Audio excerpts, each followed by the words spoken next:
लाहौर के एक निजी अस्पताल में काम करने वाले ऑर्थोपेडिक सर्जन डॉक्टर फयाज को उस अस्पताल के मालिक के बेटे ने मामूली रंजिश पर उनके घर में गोलियां मार के कत्ल कर दिया। अंदर से पिस्टल को लोड किया है और बाहर निकला फायरिंग शुरू कर दी। कितने फायर मारे? 7 फायर मारे।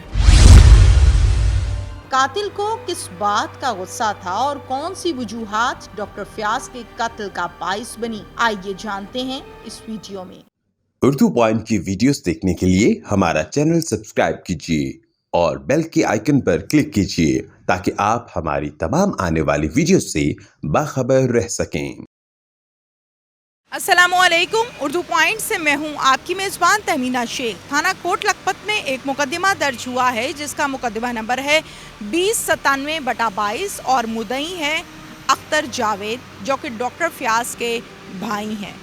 डॉक्टर फयाज जो कि ऑर्थोपेडिक सर्जन है, बेदर्दी के साथ उनको उनके घर पर फायरिंग कर दी गई और फायर करके कत्ल कर दिया गया। क्या माजरा है, कातिल कौन है, वजह अनात क्या है, सब आपको दिखाते हैं।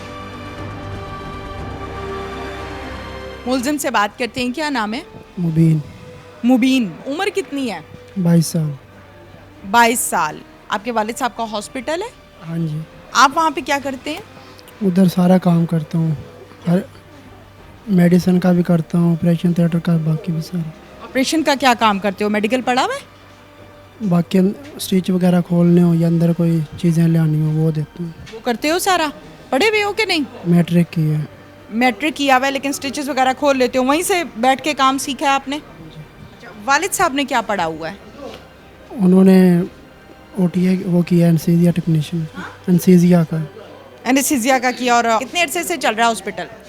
2015 से। 2015 से। क्या हुआ था ये डॉक्टर फयाज के साथ, क्या झगड़ा था? पहले ये बताओ, डॉक्टर फयाज आप लोगों के हॉस्पिटल में कितने अरसे से जॉब कर रहे हैं? ये 2016 से आए थे हमारे पास। 2016 से आए थे और अब तक कॉन्टीन्यूसली चल रहे थे? हाँ जी। अच्छा, क्या हुआ था, क्या झगड़ा था? बस ये अभी आके कोई पैसे उनके देने थे, उसकी वजह से वो कुछ दे दिए थे, कुछ 1.5 लाख रह गया था। उस टाइम वो ज़्यादा अब्बू के साथ भी और चाचू के साथ भी बोलने लग गए, बदतमीज़ी करने लग गए, गालियाँ देते थे उधर आके। तो वो कहते थे आपके पहले भी दे देंगे, ये भी दे देंगे। तो अब्बू कहते थे? अब्बू चाचू दोनों कहते थे, दोनों को हॉस्पिटल है ना।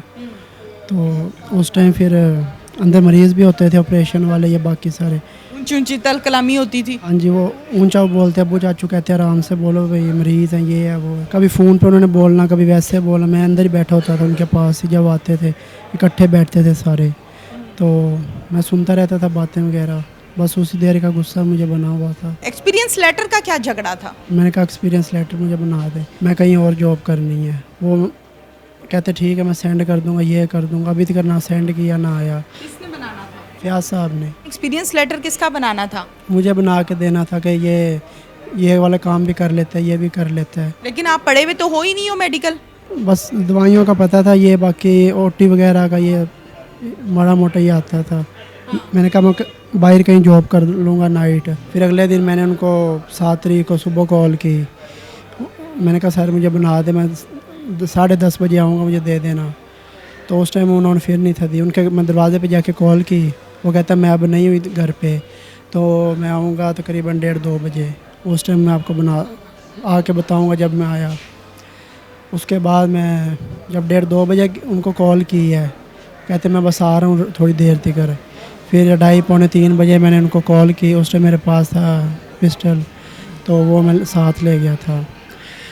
तो उनके घर गया हूँ, तकरीबन 3:07 थे जब उनके गेट पे जाके कॉल की मैंने। 15-20 मिनट उनके पास बैठा रहा हूँ। मैंने कहा मैं बाहर आ गया हूँ, दरवाज़ा खोलो। वो नीचे आए हैं, दरवाज़ा खोला है। दूसरी मंजिल पर रहते थे? हाँ जी, ऊपर वाले फर्स्ट। और नीचे कौन रहता था? नीचे कोई भी नहीं था उनका। अच्छा, और वो मकान डॉक्टर फयाज का अपना था या किराए का? अपना था मकान। अपना था। घर में और भी कोई रहता था साथ? नहीं, और उस टाइम कोई नहीं था। आपको पता था इस बात का? ईद के दूसरे दिन वो आए थे ना वापस, उस दिन मुझे बताया था कि मैं अकेला आ रहा हूँ। अच्छा, फिर आप पिस्टल लेकर गए, कॉल की, डॉक्टर फयाज सीढ़ियाँ उतरे, नीचे आए। फिर नीचे आए, मैं फिर ऊपर गया हूँ। 15-20 मिनट बैठे रहे। कहते वो नीचे आए थे ना, दरवाज़ा खोला। फिर हम ऊपर गए हैं, 15-20 मिनट बैठे रहे हैं। तो ये बात उनको मैंने की, तो उन्होंने मुझे की कि हॉस्पिटल कैसा चल रहा है। मैंने कहा ठीक है, बस नॉर्मल ही आया है, अभी कोई ऑपरेशन वगैरह तो है नहीं अभी। तो कहते चलो ठीक है। उसके बाद मैं उठ के अंदर गया हूँ वाशरूम की तरफ, अंदर से पिस्टल को लोड किया है और बाहर निकला, फायरिंग शुरू कर दी। कितने फायर मारे? 7 फायर मारे। ये गन किसकी थी जिससे मारा है? मेरी अपनी थी। लाइसेंस है? नहीं, लाइसेंस नहीं था। किसने खरीद कर दी? मैंने खुद ली थी। आप शादीशुदा हैं? नहीं। डॉक्टर फ्याज के कितने बच्चे? 2 बच्चे थे। आपने उन बच्चों से उनका बाप छीन लिया है ना?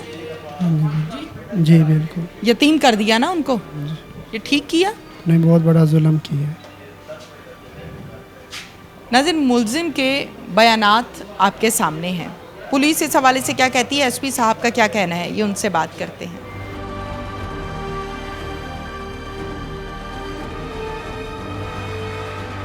SP investigation model town Jain Asim साहब मेरे साथ इस टाइम मौजूद हैं। कानूनी कार्रवाई कहां तक की गई, इस केस की तमाम डिटेल्स हम जैन साहब से लेते हैं। अस्सलाम वालेकुम। जी वालेकुम सलाम। जैन साहब बताइएगा, डॉक्टर फ्याज कत्ल हुए, आप लोगों के पास रिपोर्ट कब आई, किस शक्ल में आई? जी, सैटरडे के दिन हमें सुबह 8 बजे 15 की कॉल हुई कि इस तरह एक डेड बॉडी एक घर में मौजूद है। पुलिस ने रिस्पॉन्ड किया, मौके पर पहुंचे, पीएफएसए की टीम आई, घर वाले पहुंचे, तब इनकी शनाख्त हुई कि ये डॉक्टर साहब हैं, ऑर्थोपेडिक सर्जन हैं, जनरल हॉस्पिटल में प्रैक्टिस करते हैं। तो फिर हमारी तफ्तीश का वहाँ से आगाज़ हुआ। ठीक है, और बिल्कुल ठीक है। अच्छा, ये भी बता दीजिए जैन साहब के 15 की कॉल आप लोगों को मौसूल होती है, ऑब्वियसली मुतल्लिका जो पुलिस स्टेशन है वो रिस्पॉन्ड करता है, आप लोग भी मौके पर पहुंच जाते हैं। घर में क्या अकेली यही डेड बॉडी थी या और भी कोई उस घर में रहता था? जी, एक्चुअली ये ईद से 2 दिन पहले अपनी फैमिली के साथ अपने ससुराल गए जी, भक्कर, और ईद के बाद ये वापस आ गए, जबकि इनकी वाइफ और इनके बच्चे जो थे वो वहीं पर रुक गए। ठीक तो है। ये अपने घर पे अकेले थे, और जब ये वाक़या पेश आया तब भी ये अकेले थे, और डेफिनेटली वहाँ पर यही एक डेड बॉडी थी जो मौजूद थी उस वक्त, और इसके अलावा कोई ऐसा बंदा नहीं था जो इस वाक़े की शहादत देने के काबिल हो या कोई बता सके कि ये वाक़या कैसे हुआ है, क्या हुआ। ठीक है। कोई सीसीटीवी फुटेज घर में लगे कैमरे ने कोई मदद की पुलिस की? जी, इनिशियली ये it was a blind murder. ये Okay. इसके मुतल्लिक हमारे पास कोई इन्फॉर्मेशन मौजूद नहीं थी कि हाउ इट हैपेंड और इसके पीछे वजह या नाद क्या है। पुलिस का एक नॉर्मल प्रोसीजर ये होता है कि जब भी कोई ऐसा इंसिडेंट होता है तो हम फैमिली को इंटरव्यू करते हैं, हम इस चीज़ को देखने की कोशिश करते हैं कि कौन पॉसिबल सस्पेक्ट्स हो सकते हैं इस सारे ठीक। मामले के अंदर। तो इनका केस इस वजह से थोड़ा सा डिफरेंट था बिकॉज फैमिली की तरफ से यही बात की गई कि इनका कोई ऐसी दुश्मनी नहीं है और किसी किस्म का कोई ऐसा मसला नहीं है। तो that was quite surprising for us. तो इसी वजह से हम इसको एक ब्लाइंड मर्डर के तौर पर हमने इसको लिया और इसकी फिर तफ्तीश स्टार्ट। कितने लोगों ने मिलकर फायर मारे, कितने लोग आए थे? जी, इनिशियल इन्फॉर्मेशन के मुताबिक जो हमारी अभी इन्वेस्टिगेशन तो चल रही है उसके मुताबिक एक ही बंदा मौके पे मौजूद था जिसने फायर मारे, और वही हमारा मेन एक्यूज्ड है। वही मेन एक्यूज्ड है जो कि आप लोगों ने अरेस्ट भी कर लिया है। वजह या नात बता दीजिए।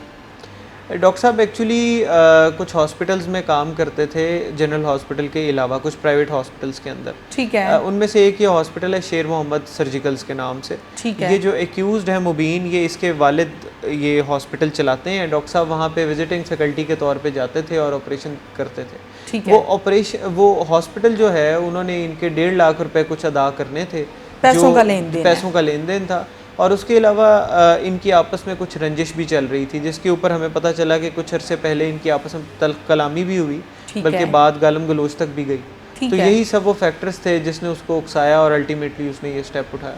बिल्कुल ठीक है। मुलजिम आप लोगों ने अरेस्ट कर लिया है, कितने दिन लगे मुलजिम अरेस्ट करने में? जी अल्हम्दुलिल्लाह हमारा जी जो 15 की कॉल मैंने आपको जैसे बताया सैटरडे मॉर्निंग 8 बजे होती है, और उसके एग्जैक्ट 38 आवर्स के अंदर ना सिर्फ मुलजिम को पकड़ लिया गया बल्कि मुलजिम को कन्फेस भी उसने कर लिया और आला कत्ल भी बरामद कर लिया। Thank you so much. जी, थैंक यू। इसके साथ ही नाजरीन अपनी मेज़बान तमीना शेख को इजाज़त दीजिए। अल्लाह हाफिज़।